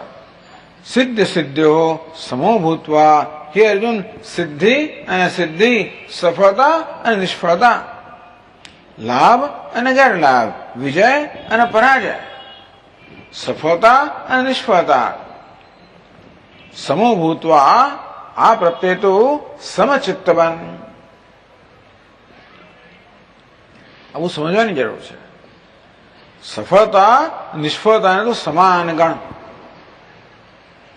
ભગવાને આગળ કહ્યું છે સુખ દુઃખે સમે કૃત્વા લાભાલાભો જયાજયો તતો યુદ્ધાયુજ્યસ્વ. યુદ્ધનો પ્રારંભ કરતા પહેલા તું આ પ્રકારની માનસિક સ્થિતિ પ્રાપ્ત કર કે તને વિજય અને પરાજય, લાભ અને ગેરલાભ, સુખ અને દુઃખ બંને સમાન છે. સ્વામીજી એવું તો કઈ હોતું હશે વળી? સુખ ને દુઃખ કઈ સમાન હોતા હશે? સુખ એટલે સુખ ને દુઃખ એટલે દુઃખ, એ સમાન કેવું તો પરસ્પર વિરુદ્ધ છે. સફળતા નિષ્ફળતા સમાન કેમ કહેવાય? જય ને પરાજય સમાન કેમ કહેવાય? એમાં કોઈ સમાનતા છે જ નહીં ખરેખર. તો એ તો પરસ્પર વિરુદ્ધ જોડકા છે. એમાં સમાનતા શું છે? તો ભગવાન કહે છે કે બંનેને આ પરસ્પર વિરુદ્ધ વસ્તુઓને તો સમાન ગણ. કઈ રીતે? અમારા સ્વામીજી બહુ સરસ રીતે સમજાવે છે કે સમાનતા કઈ રીતે હોઈ શકે, એક જ રીતે હોઈ શકે. અને તે છે કે આ બંને ઈશ્વરનો પ્રસાદ છે. આગળ કહ્યું ને કે આપણી ભાગીદારી ચાલે છે. કર્મ કરવાની જવાબદારી આપણી છે, કર્મનો નિર્ણય કરવાનું કામ ભગવાન કરે છે. તો કર્મ આપે કે આપણે કર્યું અને ફળ ભગવાન પાસેથી આવે. જેવી રીતે આપણે ભગવાન સમક્ષ નૈવેદ્ય ધરીએ એના પરિણામ આપણે શું મળે? પ્રસાદ મળે. ભગવાનને જે ધરીએ એને નૈવેદ્ય કહેવાય. ભગવાન પાસેથી જ આવે એને પ્રસાદ કહેવાય. ભલે આપણે ગુજરાતમાં કે પ્રસાદ ધર્યો, પણ પ્રસાદ ધરવાનો પ્રસાદ તો ત્યાંથી આવે. પ્રસાદ આપણે ના ધરીએ. સમજ્યા? પ્રસાદ નથી. નૈવેદ્ય એક વસ્તુ છે અને પ્રસાદ બીજી વસ્તુ છે. નૈવેદ્ય જે ભગવાનને અર્પણ કરવામાં આવે, ધરવામાં આવે. પ્રસાદ જે ભગવાન પાસેથી આવે. તો સમય સરખા જ દેખાય છે. સરખા દેખાતા હશે પણ સરખા નથી. આપણે નૈવેદ્ય ધરીએ એટલે ભગવાન જો કશું રાખતો નથી એટલું સારું છે. આપણે ગણપતિ બાપાને 10 લાડુ ધર્યા હોય તો 10 લાડુ પાછા આવે છે. ભલે આટલું મોટું પેટ છે છતાં ભગવાન જો 2-4 લાડુ ખાઈ જાય તો એને બીજે દર 10 લાડુ ના મળે, 6 જ લાડુ મળે. એમાંથી ખાઈ જાય તો પછી 1 જ લાડુ મળે. એ ખાય તો આટલી લાડુડી મળે. ભગવાન કશું ખાતો જણાતો નથી. પત્રમ પુષ્પમ ફલમ તોયમ યો મે ભક્ત્યા પ્રયચ્છતિ તદહમ ભક્તિ બહૃતમ અશ્નામી પ્રયતાત્મન. ભગવાન કહે છે ભક્તિપૂર્વક જે મને અર્પણ કરવામાં આવ્યું હોય એનું પ્રેમપૂર્વક ઉપભોગ કરું છું, એનો આનંદ માણું છું.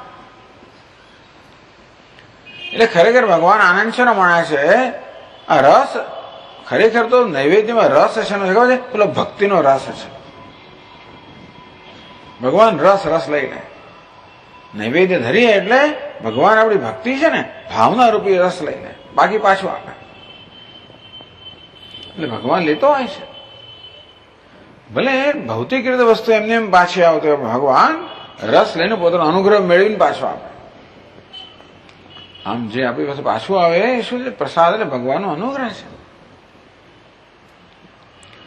તો ભગવાન કે જો કર્મફળ નિર્ણય તો હું કરું છું, અને માટે સફળતા મળે તે પણ મેં આપેલી છે, નિષ્ફળતા મળે એ પણ મેં આપેલી છે. મેં આપેલી હોવાને કારણે એ પ્રસાદ છે. તો આ રીતે આપણે સફળતા, નિષ્ફળતા, અગવડ, સગવડ જે કે આપણી સમક્ષ આવે એને કઈ રીતે સમાન ભાવથી જોઈ શકીએ, એને આપણે ભગવાનના પ્રસાદ રૂપે જોઈએ તો કે ભગવાનનો પ્રસાદ છે. જે હરિ કરશે તે મમ હિતનો. ભગવાન જે કરે એ મારા હિતમાં જ હોય. આવી શ્રદ્ધા, પ્રસાદ બુદ્ધિ. એમ એવું છે ને કે બધી વસ્તુઓ આપણે અનુકૂળ બનતી હોય ત્યારે પ્રસાદ તરીકે લેવામાં કશો વાંધો નથી. બધું આપણને પેણાન બરફીને બધું આપતો હોય મહારાજ તો ભાઈ પ્રસાદ બરો સારો છે. સાકર આપે તો ચાલે, ગોળ આપે તો ચાલે, અને સાકરિયું ચાલે, મગફળી તો કહેવાય ઠીક છે, અને પછી લીમડાનો રસ આપે તો એ જે આપે પ્રસાદ જ કહેવાય. ક્યારેક લીમડાનો રસ પણ મળે ને ક્યારેક મગફળીઓ મળે, કાચી ને કાચી. પેલા કારણ કે પેલા મગફળીમાં એટલે સાકરિયા ને એ બધું, સાકરિયા કોઈ બધું ઉઠાવી ગયું અંદરથી, ખાલી મગફળી જ રહી ગયું આપણે મળે બને. અને ઘણીવાર ખીચડી હોય, ઘણીવાર પેલા ખાટા દાળ ભાત હોય. આપણા તો સારું છે અહીં વૈષ્ણવ મંદિરમાં તો લાડુ જ મળે છે આપણને, તો ઠોર મળે બધું. પણ તમે દક્ષિણમાં જાઓ તો જાત જાતનું મળે. ખાટો ભાત મળે, ક્યારેક દહીં વધારે ના હોય, અંદર ખટાશ વધારે પણ હોય, એવું હોય જે હોય. ક્યારેક પ્રસાદ ખાટો હોય, ક્યારેક ખારો હોય, ક્યારેક કડવો હોય, તુરો હોય ને ગળ્યો પણ હોય. ભગવાનનો પ્રસાદ છે એટલે આપણને ત્યાં બદ્રીનાથ તો કેવો પ્રસાદ મળે છે. બદ્રીનાથ તો પ્રસાદ એટલે હું તો કઈ બહુ ધ્યાન આપું જ નહીં એના પર. એમાં કાચા પેલા ચણાની દાળ, પેલા મવરા અને કાચું, આ તો પ્રસાદ ભગવાન, વિષ્ણુ ભગવાન આવો પ્રસાદ ના આપે, છોડ ભાઈ. વૈષ્ણવ મંદિરમાંથી તો હંમેશા લાડુ ને ઠોરા જ હોય. આવો ક્યાંથી લઈ આવે? દ્વારિકાનો પ્રસાદ આવો જ હોય છે, મમરા ચણા ને કાચું બધું એવું પણ હોય. અને શિવજીનું તો ભસ્મ પણ આવે, પેલી વિભૂતિ આવે, એવો પણ પ્રસાદ આવે. ક્યારેક ખાલી એક પાણીનો એક ટીપો આપી દે ને ભાઈ. પ્રસાદ એટલે પ્રસાદ. એટલે અમારા સ્વામીજી કે પ્રસાદ કોને કહેવાય? વસ્તુને પ્રસાદ કહેવામાં આવતો નથી, પરંતુ એ ભગવાન પાસેથી આવે છે એને પ્રસાદ બનાવનારી છે.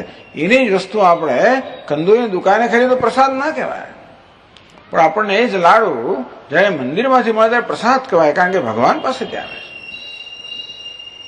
એટલે શું આવે છે મહત્વ નથી, ભગવાન પાસે આવે એ મહત્વનું, ક્યાંથી આવે છે મહત્વનું, શું આવે છે નહીં. આવો જો અભિગમ જીવનમાં હોય, અઘરો છે, આમાંની કશી વસ્તુ સહેલી નથી, પણ આવું કરીશું તો આપણો ઉદ્ધાર થવાનો છે. બાકી જ્યાં જ છે તેવા જ રહીશું આપણે. આવું નહીં કરીએ ત્યાં સુધી ઉદ્ધાર નથી. તો એવું પ્રેક્ટિકલ કેમ? આ જ પ્રેક્ટિકલ વસ્તુ. જીવનમાં સંજોગો તો આવ્યા જ કરવાના છે ને, કડવા ને મીઠા, અનુકૂળ ને પ્રતિકૂળ, માન ને અપમાન, સ્તુતિ ને નિંદા આવ્યા જ કરવાનું. એમાંથી કોઈ અપવાદરૂપ નથી ને. ભગવાન રામચંદ્રજી નથી, કૃષ્ણ ભગવાન તો ના જ, એમનું વર્તન જ વિચિત્ર હતું એટલે ના હોય, પણ રામચંદ્રજી આખી જિંદગી સીધે સીધું છે, એમના પ્રત્યે ઘણી બધી નિંદાઓ થતી હોય છે. કોઈ દુનિયા કોઈને છોડે નહીં. તો આપણે વળી શું વિષાદના છે? એટલે આપણા જીવનમાં આવવાનું જ એવું બધું ઈશ્વરનો પ્રસાદ છે. નિત્યમ ચ સમચિત્તત્વમ ઇષ્ટાનિષ્ટો પત્તિષુ. ઇષ્ટ અને અનિષ્ટ, ઈચ્છનીય અનિચ્છનીય, શુભ અશુભ, અનુકૂળ પ્રતિકૂળ, સફળતા નિષ્ફળતા, આ પ્રકારના જોડકાઓ આપણી સમક્ષ સતત આવ્યા કરવાના. જો આપણામાં એ પ્રકારની ભાવના હોય, એવી શ્રદ્ધા હોય કે તો ઈશ્વર પાસેથી આવી રહ્યું છે, અને ઈશ્વર જે કરે એ મારા હિતમાં જ હોય. ભગવાન પોતે જ ગીતામાં જાહેર કરે છે કે સુહૃદમ સર્વભૂતાનામ, હું પ્રાણી માત્ર શુભેચ્છક છું. શુભેચ્છકો તો ભગવાન આવું શું કામ કરતો હશે? આટલું દુઃખ શું કામ આપ્યું હશે? બધાને સુખી કેમ નહીં રાખ્યા ભગવાન? જીવનમાં દુઃખ શું કામ મૂક્યું હશે? ભગવાને કે દુઃખ એટલા વડે મૂક્યું જેથી તું એને અટવાઈ ના જાય. જે તું એમાં એમાં જ અટવાયેલો રહે તું કોઈ મારી સામે જોયે જ નહીં ને, તો કલ્યાણ ના થાય એટલે દુઃખ મૂક્યું છે. બહુ અટવાઈ એટલે એકાદ પડે આપણે પેલે પાછળ જોઈએ જયારે ભગવાન તરફ નજર નાખીએ નહીં તો આપણે નાજી નાખીએ જ નહીં. જીવનનો દુઃખ છે એનો પણ ઉપયોગ છે, જો એનો ઉપયોગ આપણે વ્યવસ્થિત કરીએ તો. અગ્નિથી બળી પણ જઈએ ને અગ્નિ શુદ્ધ પણ થઈ જાય. સોનાને શુદ્ધ કરવા અગ્નિમાં તપાવવામાં આવે ને તો આપણા અંતઃકરણને શુદ્ધ કરાવવા ભગવાન ઘણીવાર આવો અગ્નિ રસ્તો હશે. ભગવાન પાસેથી આવ્યું છે, મારે પ્રસાદ છે, એટલા માટે હું રિએક્શન નહીં, પ્રત્યાઘાત નહીં દર્શાવું. હર્ષ કે શોક કશું નહીં, પ્રસન્નતા. પ્રસાદસ્તુ પ્રસન્નતા. આમ જે કઈ પરિસ્થિતિ પોતાની સમક્ષ આવે એને પ્રસન્નતાપૂર્વક સ્વીકારવે. સિદ્ધ સિદ્ધિઓ સમો ભૂત્વા સમત્વમ યોગ ઉચ્યતે, એને યોગ કહેવામાં આવે છે આ ગીતાની ભાષામાં. કર્મયોગના સંદર્ભમાં યોગ કોને કહેવાય? ચિત્તની સમતા, ચિત્તની પ્રસન્નતા. એ ક્યારે રહે? જે કંઈ આપણી સમક્ષ આવે એ કર્મનું ફળ જ હોય. પૂર્વે કરેલા કર્મના ફળ અને પરિણામે જ પરિસ્થિતિ આપણી સમક્ષ આવતી હોય છે. જે કંઈ વસ્તુ આવે એને આપણે ભગવાનના પ્રસાદ રૂપે સ્વીકારીએ, પ્રસન્નતાથી સ્વીકારીએ. પ્રસન્નતા ન રાખાય તો ચાલો કઈ વાંધો નહીં, પણ રડીએ તો નહીં, કકળાટ તો ન કરીએ, ફરિયાદો ના કરીએ, દોષારોપણ ના કરીએ. આપણે તો આપણું કશું આપણું ધાર્યું ના થયું એટલે તરત ગુસ્સો આવી જાય, દ્વેષ થઈ જાય, દોષારોપણ, ઝઘડો. મારું ધાર્યું કેમ ના થાય? જેને ભગવાનને બીજો કે ધંધો જ નથી મારું ધાર્યું કર્યા સિવાય, ના પણ થાય. એનો નિર્ણય ભગવાન પર છોડવો. ટૂંકમાં કદાચ મારું ધાર્યું ન થયું હોય પણ મારા હિત માટે થયું એવું બને કે નહીં? આપણને શું ખબર? આપણને જે અત્યારે ઈચ્છનીય લાગે છે એ વસ્તુ ખરેખર ઈચ્છનીય છે કે નહીં એની આપણને ખબર છે? 5 વર્ષ પછી આની આ જ વસ્તુ આપણને 10 વર્ષ પછી જોઈએ તો ખબર પડે કે આ જે અત્યારે માંગ્યું હતું તો ખોટી વસ્તુ જ માંગી હતી મેં, સારું થયું મને ના મળ્યું. જ્યારે ના મળે ત્યારે આપણે કકડાટ કરીએ તો 10, 5, 25 વર્ષ પછી ખબર પડે કે સારું થયું કે ના મળ્યું. સારું થયું મેડિકલમાં એડમિશન જ ના મળે, સારું તો પેલા એન્જિનિયરિંગમાં આમાં જ મળ્યું, આ જ થયું. તે વખતે નહીં ગમ્યું પણ બસ હવે ખબર પડી કે એને માટે આપણે લાયકાત, બી વધારે લાયકાત હતી જ નહીં આપણામાં. ડોક્ટર થયા તો શું કરી નાખ્યો ભગવાન જાણે દુનિયાનો, એટલે સારું છે કે આ જ થયા. સારું છે સંન્યાસી થયા ને તો ભગવાન જાણે શું કર્યું હોય. એટલે જીવનમાં આપણે જેને જોઈએ ત્યારે ખબર પડે કે જે થયું છે બરાબર થયું છે. તે વખતે ભલે બરાબર ના લાગ્યું હોય. આવી રીતે ઈશ્વરમાં શ્રદ્ધા જન્માવા માટે આપણે જયારે દુનિયા તરફ નજર કરી કે ભગવાન દરેકની કેવી કાળજી લેતો હોય છે અને કેવી આપણી પણ કાળજી લીધેલી છે.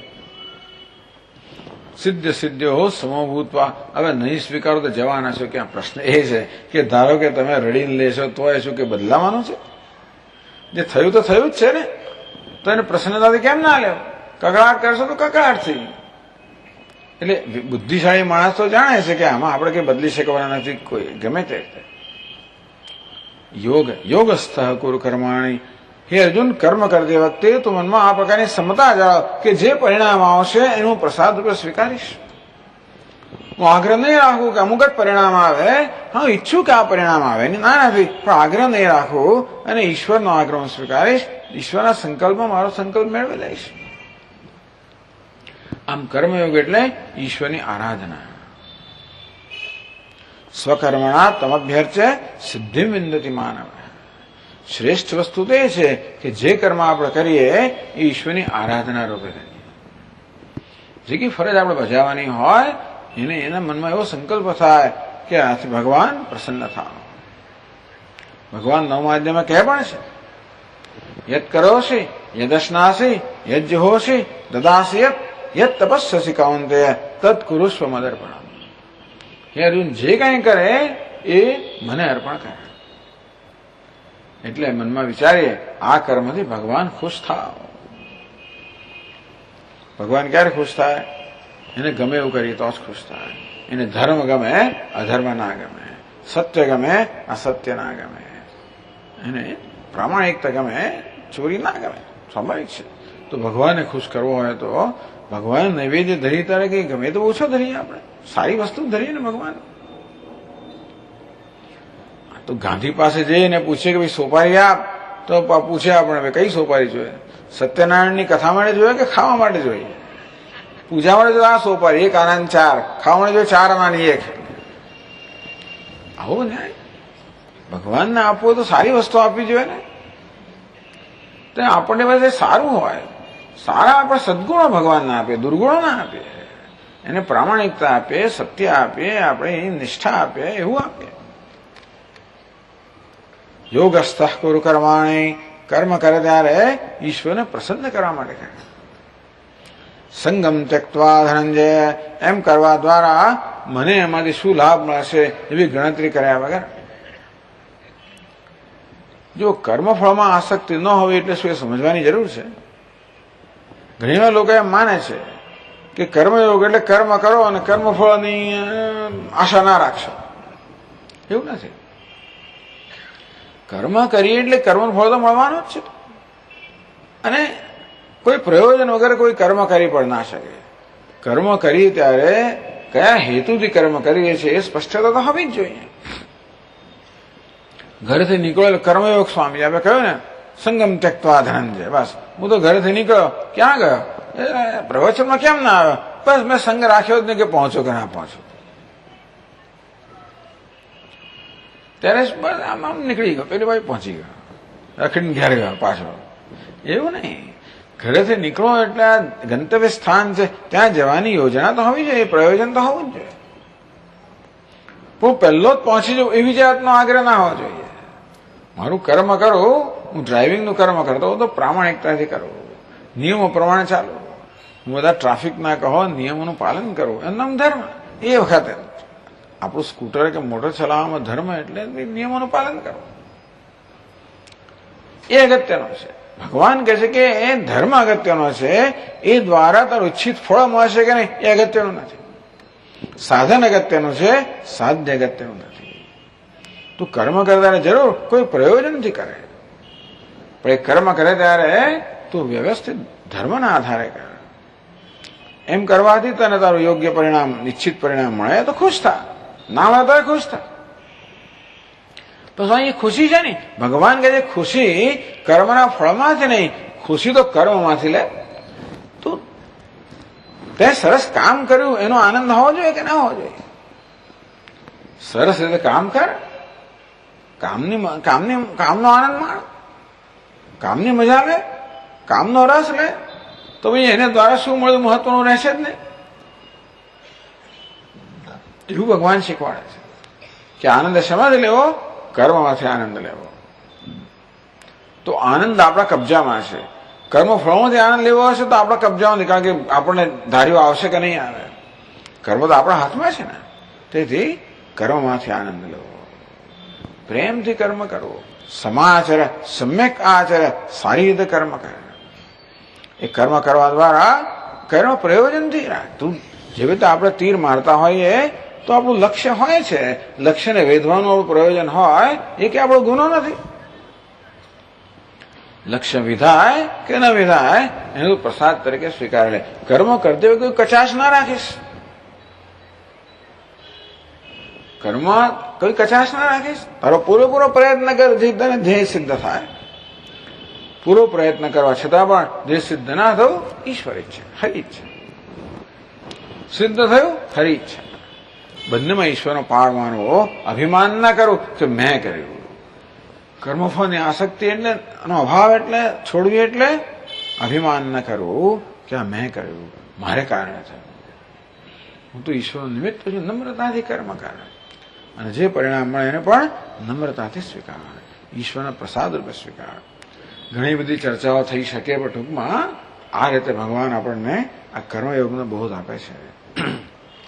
અને આગળ 49મા શ્લોકમાં કહે છે, દૂરેણ ક્ષવરં કર્મ, દૂરેણ ક્ષવરં કર્મ, બુદ્ધિયોગાत् ધનંજય.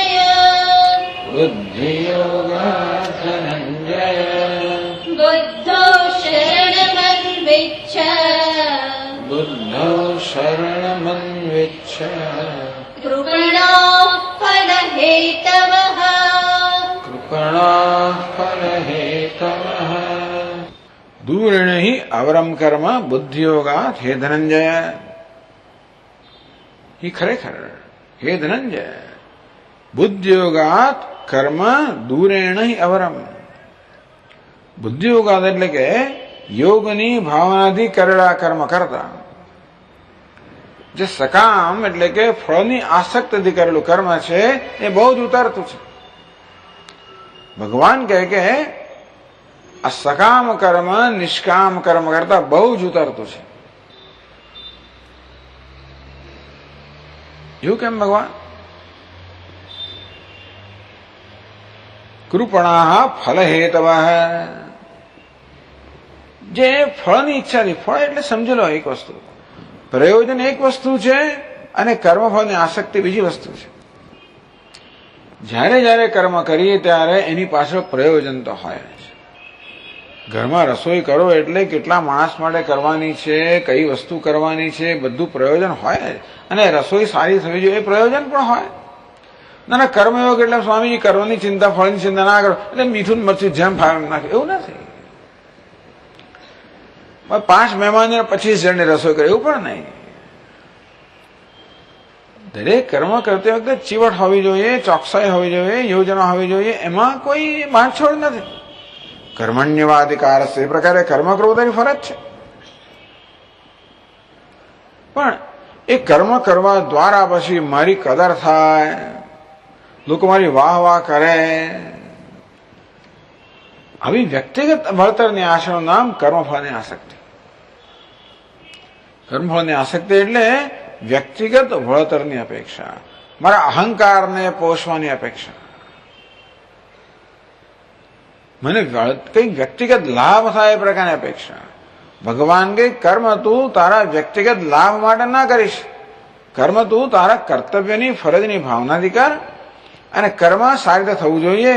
એ કર્મ દ્વારા ઈશ્વરની સૃષ્ટિમાં હું પ્રદાન કરું છું એ ભાવનાથી કર્મ કર. સ્વામીજી આપણે ક્યાં ને ભગવાનની સૃષ્ટિ ક્યાં, આપણે કરીએ તો કેટલું તુચ્છ છે, એમાં ભગવાનની સૃષ્ટિમાં થાય ભાઈ. જે નાનું મોટું કર્મ કરતા હોય ને આપણે આપણી રીતે કરીએ. આ સૂર્ય દેવતા આખા દુનિયાને પ્રકાશિત કરતો હોય તો ચંદ્રમા રાત્રે પ્રકાશિત થોડું ઓછું કરતો હોય, તારાઓ એથી ઓછું કરતા હોય, અને દીવો બિચારો પોતાને પ્રકાશ કરતો ભલે ને. પ્રકાશિત કરવું એ જ અગત્યનું છે. કેટલે પ્રકાશ પહોંચ્યો એ ભગવાન નક્કી કરે. જે કાંઈ કરીએ એ સારી રીતે કરીએ, પ્રેમથી કરીએ, ચીવટથી કરીએ, આનંદથી કરીએ. બસ એટલું આપણી ફરજ છે. એ દ્વારા મને કંઈક લાભ મળે, મારો કઈ સ્વાર્થ સદાય એ પ્રકારની અપેક્ષા રાખવી, એનું નામ છે કર્મફળની આસક્તિ. કર્મફળની આસક્તિનો ત્યાગ એટલે સ્વાર્થ વગર કર્મ કરવું. બસ કર્મ સારી રીતે કરવું, પણ સ્વાર્થ વગર કરવું. કે મને આ દ્વારા કંઈક મળે એવી ગણતરી ન રાખવી. પેલા ગુજરાતીમાં કહેવત છે ને, ભૂવો ધૂણે અને નાયર નાખે તો એના ગામ ભણી નાખે. આપણે કોઈ ધૂણી રહ્યો છે અને એમને નાયર ફેંકે પણ ગામ ભણી ફેંકે, જતી વખતે લેતો જાય. તેવું તો આપણે કશું કરવા. પેલા અખંડાનંદજી મહારાજ કે વર્ણન કરે એમના એક પુસ્તકમાં કે ઘણા ભક્તો પણ કેવા હોય છે બધા. આ એક શેઠજી હતા, રોજ ખૂબ ચંદન ઘસીને લાવે ને પછી આ સ્વામીજીના જે ચરણ છે ચરણને ચંદન લગાવે. ક્યારેક ક્યારેક શું કરે, એક પાણીનો લોટો લાવે હોય, પગ ધોઈ લે, પછી પેલું પંજરનું પેલું ચંદન વાળું પાણી ભેગું કરીને પી જાય. અથવા એવું ના કરે ત્યારે ચંદન લગાવેલું છે ને નમસ્કાર કરે. એવું નમસ્કાર કરે કે એમનું કપાળ જે છે ને એમના ચરણ નડકે એટલે ચંદન બધું અહીંયા આવી જાય, પછી વ્યવસ્થિત તિલક કરી લે. એટલે કશું કરવામાં ગણતરી કે એમાં કેવી રીતે મને લાભ થાય, કઈ ને કઈ પ્રકારની ગણતરી કેવી માણસ કરતો હોય છે. શું છે ભાઈ, મેં તો કઈ નથી કર્યું.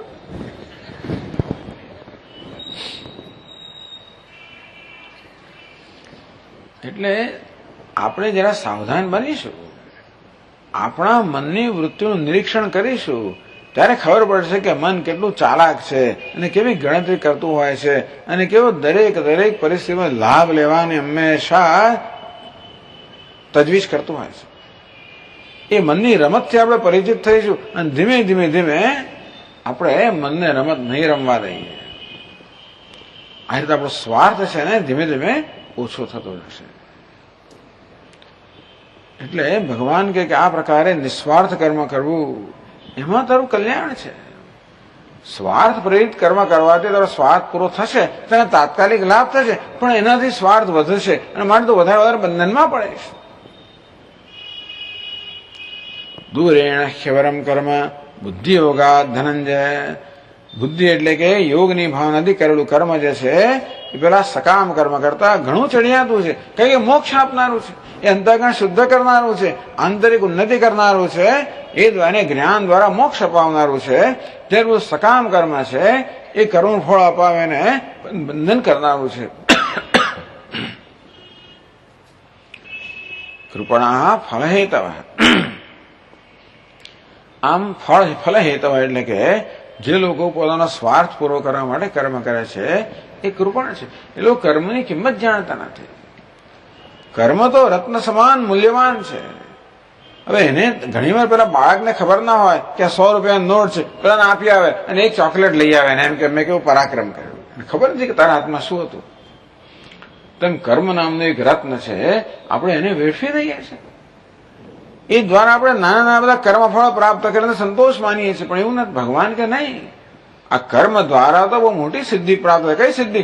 મોક્ષ નામની સિદ્ધિ પ્રાપ્ત થાય, અંતઃકરણ શુદ્ધિ પ્રાપ્ત થાય, જ્ઞાન પ્રાપ્ત થાય, અરે મોક્ષ પ્રાપ્ત થાય. એ પ્રકારની સંભાવના કર્મમાં છે. એ સંભાવના તો વેડફી નાખો છો જ્યારે કર્મનો ઉપયોગ માત્ર પોતાના સ્વાર્થની પૂર્તિ માટે કરો છો. કૃપણા ફલ હેતવ. માત્ર ફળની અપેક્ષાથી, એટલે સ્વાર્થને સાધવાની અપેક્ષાથી, ફળ એટલે સ્વાર્થ, અહીંયા સ્વાર્થને સાધવાની અપેક્ષાથી જે કર્મ કરે છે એ કૃપણ છે, કંજૂસ છે. અર્થાત પોતાની પાસે સંપત્તિ છે એનો સદુપયોગ કરતા નથી. આ કંજૂસ માણસ શું છે? ધન ભેગું સંચય કર્યા જ કરે. એ માણસ જો દાન કરતા સ્વર્ગ પ્રાપ્ત થાય, પણ નહીં, એ ધન સંચય કરીને આ લોકનું થોડું ઘણું સુખ મેળવી લે છે, પણ ધનનો એ દાન કરવા દ્વારા જે મહાન પુણ્ય અને મહાન જે ફળ મળે એની તો વંચિત રહી જાય. અંતે રીતે આ અજ્ઞાની કે અવિવેક માણસ કર્મરૂપે જે સંપત્તિ છે એનો ઉપયોગ માત્ર આ ભૌતિક સિદ્ધિઓ મેળવવામાં કરી નાખે છે. એ દ્વારા જે આધ્યાત્મિક ઉન્નતિ મળવાની હતી એ વંચિત રહી જાય છે. બુદ્ધૌ શરણ અન્વિત છે. મળે અર્જુન, બુદ્ધિનું શરણ લે, યોગની ભાવનું શરણ લે, નિષ્કામ ભાવનું શરણ લે. તારા કર્મથી ઈશ્વરને ખુશ કરવાની તો ભાવના રાખ. તારો સ્વાર્થ પૂરો કરવા નથી, પણ ઈશ્વરનો સ્વાર્થ પૂરો કરવા માટે કર્મ કર. તારું કર્મ અહંકારને અર્પિત ના કરીશ, ઈશ્વરને અર્પિત કર. તો શું મળે? 50મા શ્લોકમાં કહે છે, બુદ્ધિયુક્તો જહાતિહ. બુદ્ધિયુક્તો જહાતિહ. ઉભે સુકૃત દુષ્કૃતે. ઉભે સુકૃત દુષ્કૃતે. તસ્માદ્ યોગાય યુજ્યસ્વ. તસ્માદ્ યોગાય યુજ્યસ્વ. યોગઃ કર્મસુ કૌશલમ. યોગઃ કર્મસુ કૌશલમ. બુદ્ધિયુક્તો જહાતિ यह આ જીવનમાં જ બુદ્ધિયુક્ત આ નિષ્કામ ભાવ, સમત્વ બુદ્ધિ, નિષ્કામ ભાવ, ઈશ્વરને અર્પણ કરવાની ભાવના. યોગસ્થ કુરુ કર્માણી. ઈશ્વરને ખુશ કરવા માટે કર્મ કર. અહંકારને ખુશ કરવા નથી, પણ ઈશ્વરને ખુશ કરવા માટે કર્મ કર. નિષ્કામ ભાવે કર્મ કર. એને એ માટે એ ભાવના ભગવાન બુદ્ધિ શબ્દ વાપરે છે. અહીં જે બુદ્ધિ શબ્દ વપરાય ને 49મા શ્લોકમાં અને 50મા શ્લોકમાં, આ બુદ્ધિ શબ્દનો અર્થ છે ભાવના. કેવી ભાવના? ઈશ્વરને અર્પણ કરવાની ભાવના, નિષ્કામ ભાવના, પ્રસાદની ભાવના. કર્મ કરતી વખતે ઈશ્વરને અર્પણ કરવાની ભાવના હોય, કર્મનું ફળ સ્વીકાર કે વખતે પ્રસાદ બુદ્ધિની ભાવના હોય. બુદ્ધિયુક્ત આ પ્રકારની બુદ્ધિ ધરાવનાર કર્મ કરતી વખતે પણ ઈશ્વરને અર્પણ કરવું જ મળે, ઈશ્વરનું સ્મરણ રહે. કર્મ ફળ પ્રાપ્ત કરતી વખતે પણ ઈશ્વરનો પ્રસાદ છે મળે, ઈશ્વરનું સ્મરણ રહે. આગળ પેલી ટેનિસની વાત કરીએ તો હું જયારે બોલ ફટકારું કર્મરૂપી ત્યારે ભગવાનને સામે જોઈને ફટકારું ને, અને જયારે બોલને પછી પાછો વળતો મારું ત્યારે પછી ભગવાન તરફ જોઈને મારવો પડે ને. કર્મ કરું ત્યારે ભગવાન તરફ જોઈને, કર્મનું ફળ પણ ભગવાન તરફ જોઈને.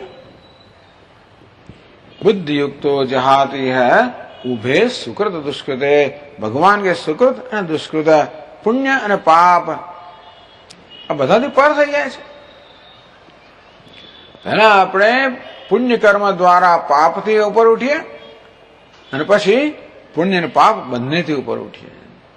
ભગવાન કે આ પ્રકારે યોગની ભાવનાથી કર્મ કરતા કરતા તું ધીમે ધીમે જ્ઞાન પ્રાપ્ત કરશે, અંતઃકરણ શુદ્ધિ પ્રાપ્ત થશે, તને કોઈ ગુરુ પ્રાપ્ત થશે, તું શાસ્ત્રનું શ્રવણ કરશે, એ દ્વારા તને જ્ઞાન પ્રાપ્ત કરશે. એ દ્વારા નિસ્ત્રય ગુણ્યો ભવાગુણ, ત્રણેય ગુણથી પર થઈ જશે. એ સુખ દુઃખ બધાથી પર થઈ જશે, મુક્તિ પામશે. તસ્માદ યોગાય યુજ્યસ્વ. પણ હે અર્જુન, તું યોગની ભાવનાથી કર્મ કર. યોગ કર્મસુ કૌશલમ.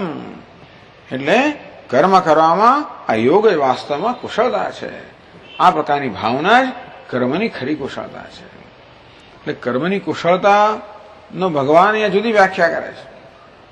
આપણે કર્મની કુશળતા કોને કહીએ? જેટલી વધારે ઝડપથી કર્મ કરીએ એ માણસ કર્મ કુશળ કહેવાય. ભગવાન કે નહીં, જેટલી ઉચ્ચ ભાવનાથી કર્મ કરશે એમાં વધારે કુશળતા છે. ટૂંકમાં એ કર્મની ઝડપ કે આવડત એ તો હોય તો સારું છે, એની ના નથી. પણ ખરી કુશળતા શેમાં છે?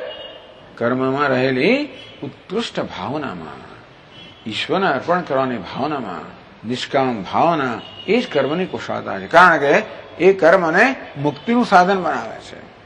એ કર્મ તો ઈચ્છા દ્વારા કરવામાં આવે તો રાગદ્વેષથી પ્રેરણા કરાવે તો એ બંધનનું સાધન બને છે. તો સામાન્ય રીતે જે બંધનનું સાધન છે એ કર્મને આ યોગની ભાવના મુક્તિનું સાધન બનાવે છે. અને રીતે ભગવાન યોગ કર્મ સુકૌશલમ. કર્મ કરવામાં આ યોગ જ સાચી કુશળતા છે. આપણે એની ચર્ચા કાલે આગળ કરશું. ઓમ પૂર્ણમદઃ પૂર્ણમિદં પૂર્ણાત પૂર્ણમુદચ્યતે પૂર્ણસ્ય પૂર્ણમાદાય પૂર્ણમેવાવશિષ્યતે. ઓમ શાંતિ શાંતિ શાંતિ. શંકરં શંકરાચાર્યં કેશવં બાદરાયણં સૂત્રભાષ્યકૃતૌ વંદે ભગવन्तौ પુનઃ પુનઃ. ગુરુરાત્મેતિ મૂર્તિભેદવિભાગિને વ્યોમવદ્વ્યાપ્તદેહાય દક્ષિણામૂર્તયે નમઃ. ઓમ શાંતિ શાંતિ શાંતિ. હરિ ઓમ. શ્રી ગુરુભ્યો નમઃ. હરિ ઓમ. 1, 2, 3, 4.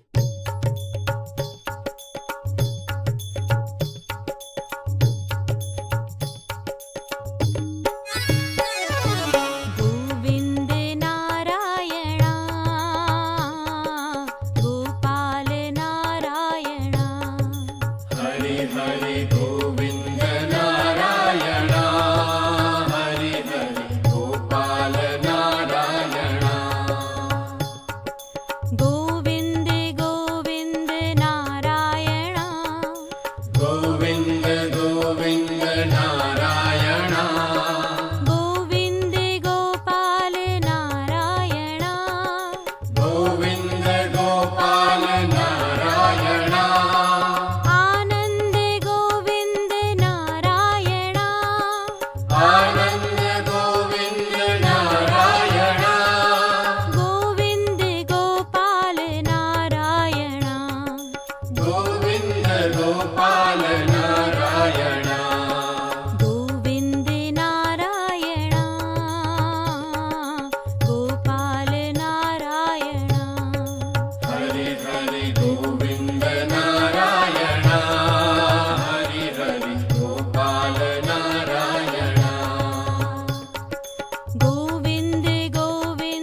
अनन्तशरणा दीनशरणा